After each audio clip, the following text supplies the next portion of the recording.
Hola Vivers, mi nombre es Sandra y en este vídeo vamos a resolver el examen de Filosofía de BAU del año 2024 en la convocatoria extraordinaria. Para ello nos podemos ir a nuestra página web luis-mediovives.es y pinchamos en recursos. Una vez en recursos, bajamos hasta exámenes resueltos.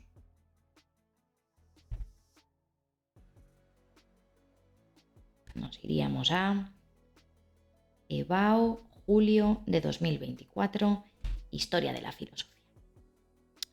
Bien, en este examen nos vamos a encontrar con dos opciones. En la opción A tenemos un texto de Ortega y Gasset dentro de la obra El tema de nuestro tiempo.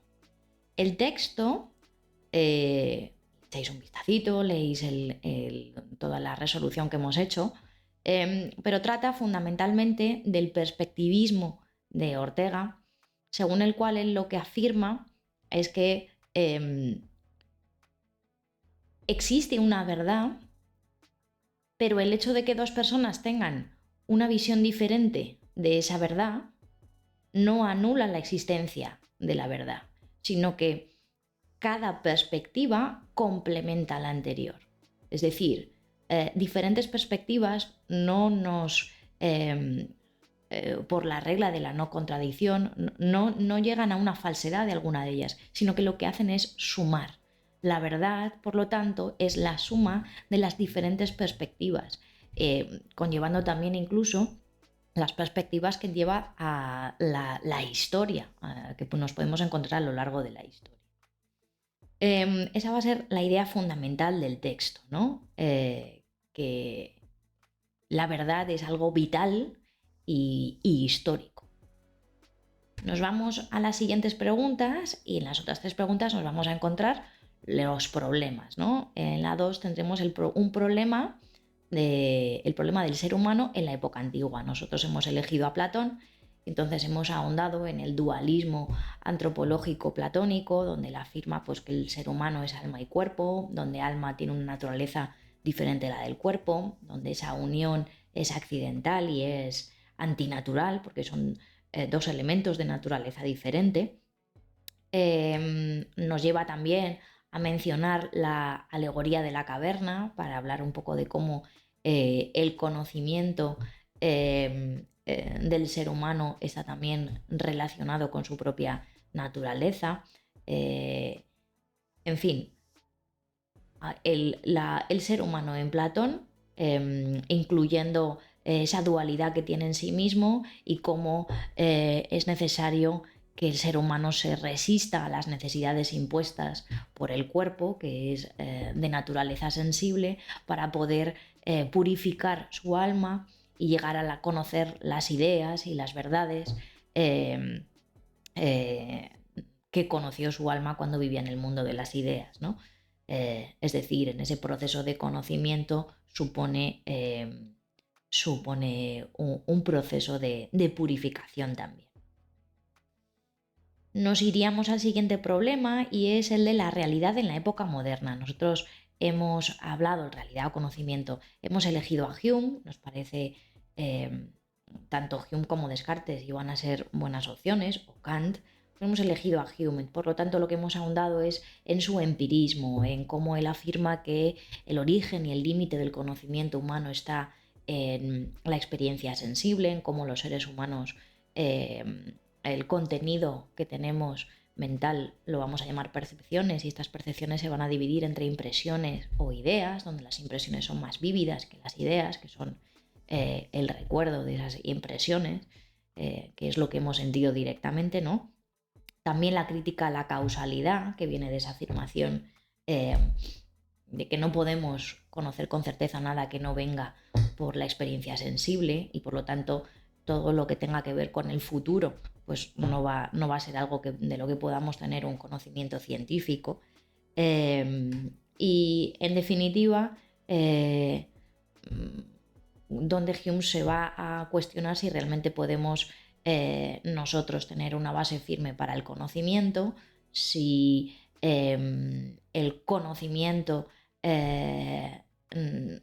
viene por la costumbre o por nuestras creencias y juicios, o si realmente podemos tener un conocimiento veraz de la realidad. Entonces él va a afirmar que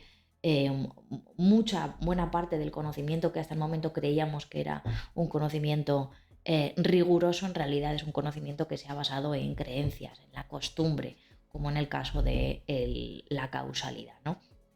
Nosotros, él va a hablar de un escepticismo teórico, no un escepticismo vital, es decir, un escepticismo a la hora de formular conocimiento científico, no a la hora de regirnos en la realidad. Y por último, en esta opción A, hablaríamos del problema de la sociedad o política en un autor de la época contemporánea. Y nosotros hemos elegido a Hannah Arendt. Con esta autora va a afirmar la importancia de la política para el ser humano.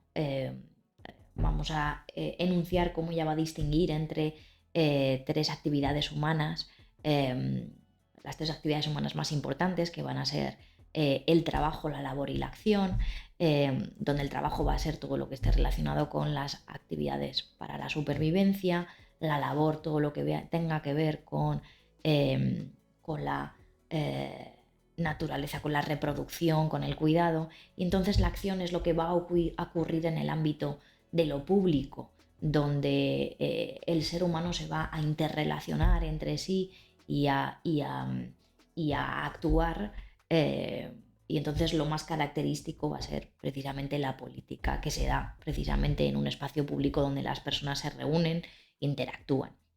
Ella va a afirmar que el problema es que en los sistemas políticos modernos, como se enfocan en la burocracia, en el poder, incluso en los totalitarismos, ¿no? Se desplaza el sentido de la acción política, que es el de que los seres humanos,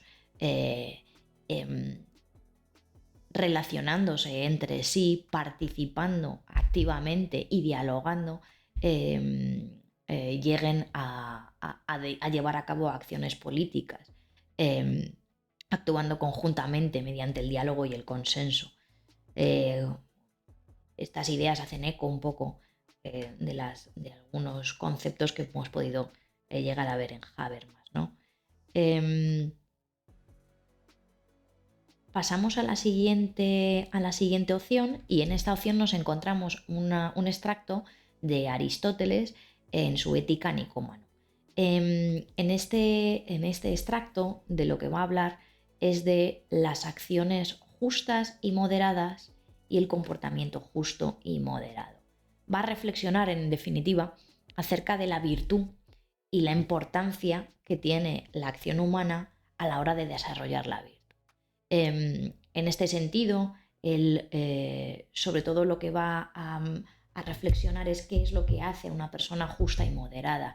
No es el conocimiento puramente de lo que es una acción justa y moderada, sino el actuar de manera habitual conforme a la virtud, es decir, de manera justa y moderada. Él va a explorar todas estas ideas, resaltando entonces la importancia de considerar a la virtud no simplemente un mero conocimiento, sino un conocimiento práctico y la manera de decidir cómo uno quiere vivir toda su vida, ¿no? Mediante practicar esas acciones habitualmente. Pasamos a los problemas, y el problema que nos encontramos en la segunda pregunta va a ser el de la ética en la época medieval. Nosotros hemos elegido a San Agustín, Agustín de Hipona, y entonces hemos reflexionado o hemos explicado pues, la importancia que tiene para el ser humano el pecado original, cómo le marca, cómo nos inclina a los seres humanos hacia el mal, y por lo tanto lo esencial que es la gracia divina para que nosotros podamos buscar ese amor ordenado y no el desordenado, que es al que tenemos tendencia, ¿no? La importancia de la voluntad, ¿no? También la voluntad es San Agustín introduce ese concepto de que nosotros elegimos ese amor ordenado o desordenado y que nosotros tenemos esa tendencia a elegir el desordenado por nuestra naturaleza, pues con daño, ¿no? Diría con tara, por ese pecado original. Bien, pasamos al siguiente problema, que va a ser el de la sociedad en la época moderna. Nosotros hemos elegido a Rousseau y como dentro de los autores con esa tendencia contractualista, pues nos hemos centrado en hablar de ese pacto social, ¿no? Hemos hablado también de la voluntad general y la hemos enfrentado a la voluntad de todos. Hemos reflexionado cómo el ser humano tiene que ser un ciudadano en el sentido de que tiene que dejar de lado sus intereses privados e identificar sus intereses privados con los intereses de toda la comunidad, y que para que este pacto sea legítimo todos los seres humanos tienen que estar de acuerdo voluntariamente en hacerlo, ¿no? Para generar ese gobierno, esa democracia, en la que el ciudadano se convierte en soberano de su propia de su propio estado. Luego también mencionamos la importancia de la educación, como es tan importante para configurar a ese futuro ciudadano que va a formar parte de ese pacto y que va a estar de acuerdo en llevar a cabo esa voluntad general. Y para ello pues hay que educar a los niños desde que son niños en la naturaleza, ¿no? Que es el estado natural, porque esa es la hipótesis que Rousseau crea, ¿no? la del el buen salvaje, que nosotros los seres humanos cuando vivíamos aislados y no en sociedad, pues éramos esencialmente buenos, pero en el momento en el que llega la sociedad nos corrompe al aparecer la propiedad privada, ¿no? Bien, pues nos vamos al último problema de este examen, que va a ser el de Dios en la época contemporánea. Hemos elegido a Nietzsche, hemos ahondado en todo su pensamiento, lo hemos reducido y resumido todo lo posible para centrarnos en ese concepto de la metáfora de Dios ha muerto, donde pues, es un resumen de cómo el ser humano ha llegado a ese punto en el que los antiguos valores se han desmontado. Ya sabemos que donde habíamos depositado toda nuestra confianza y todos nuestros referentes, pues se han caído estos referentes, ¿no? Ya sabemos que la verdad no está ahí. Entonces llegamos a esa especie de catarsis donde se llega a ese nihilismo activo, como se nos han caído los referentes, terminamos de desmontarlos y ahora ya sí es el momento de crear unos nuevos referentes, unos nuevos valores que sean más fieles a la vida. Ahondamos también en ese concepto de la religión y en cómo se crea para de alguna manera consolarnos acerca de la propia vida, ¿no? E incluso limitarla, y cómo Nietzsche afirma que eso va completamente en contra de la naturaleza y de la vida. La vida precisamente es cambio y nosotros intentamos limitar ese cambio. La vida es corporeidad y nosotros intentamos negar esa corporeidad, ¿no?